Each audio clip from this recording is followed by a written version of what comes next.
We start 2021 traveling from Terrace to Prince George, BC, along Highway 16.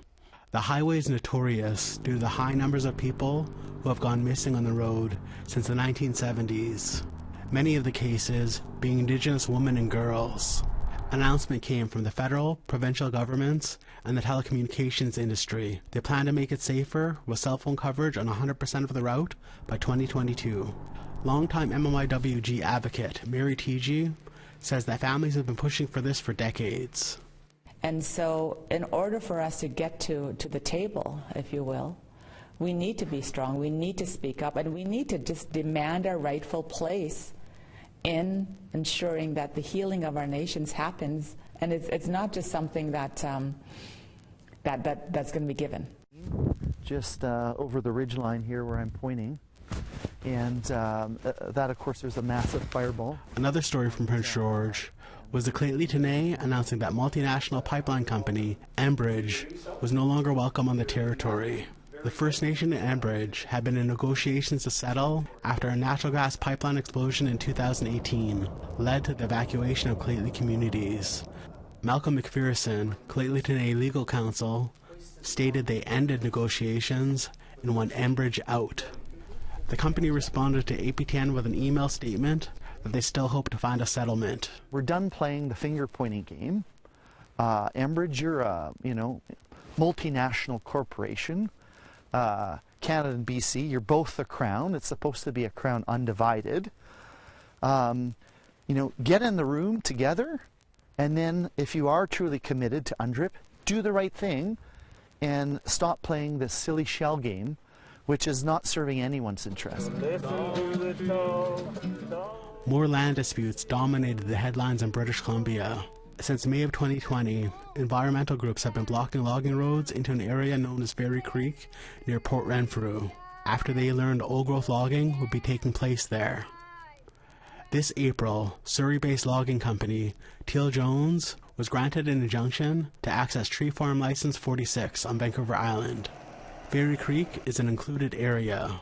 The land is on Pacheedaht traditional territory, and the First Nation has a revenue-sharing agreement with the company. They asked those protesting to leave, but one of the leaders in Fairy Creek, Elder William Jones, invited more people to join the protest. They set up more blockades. The first arrests for violating the injunction started in May. We're here to stand for the people who have lived on these lands for generations. The government and industry are trying to take our lands from us, and it's ours. So we're here to stand up. The old-growth dispute in Fairy Creek continues, with nearly 1,200 arrested. In June, after the discovery of unmarked graves at former Kamloops Residential School, there were multiple church burnings in the interior of BC, Gitwangak, and Vancouver Island. And Prince Rupert on Canada Day, a rally in honor of the children who did not make it home from residential school, was held by survivors, healers, artists, and local leaders. Then a sea of orange marched through the streets of Prince Rupert. Tsimshian artist LIANNA Spence says they can make the day honoring residential school survivors a yearly event. This day is about mourning all the mass graves that they're finding every day, and honoring and thanking our survivors that made it possible for people like me to be here. This summer, Gitxsan hereditary chiefs set up a blockade on the logging road to protect their territory from potential clear-cutting. Regional forestry workers initially came to remove the gate, but they were turned away. The province of BC announced they were pausing forestry operations in the area as all parties talked. It's our next move in this fight that we've been going on for the last 150 years, basically, but it's also just for our own healing and for our own peace. In the fall, the Wet'suwet'en Coastal GasLink pipeline conflict started building again.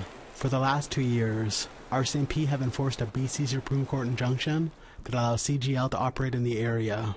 The pipeline has 20 signed agreements where First Nation bands along the route, but the Wet'suwet'en hereditary chiefs remain opposed. The Gidimt'en clan and their supporters set up blockades to protect their headwaters. In November, Wet'suwet'en hereditary chief Wass of the Gidimt'en clan issued an evacuation order to Coastal GasLink and blockaded a road on the territory. Coastal GasLink stated they had about 500 workers trapped in the camps. The RCMP raided the camps for the third consecutive year, with over 30 arrests. Slato, a spokesperson, says the camps will remain to uphold Wet'suwet'en law. And the fact that the Wet'suwet'en hereditary chiefs and the Gigsan hereditary chiefs had title and never extinguished their title, what that means is that we still have title to the land, and that we are the decision makers, that our clan system and our decision-making system within that clan governance is the decision-making body. Lee Wilson, APTN National News, Kitimat.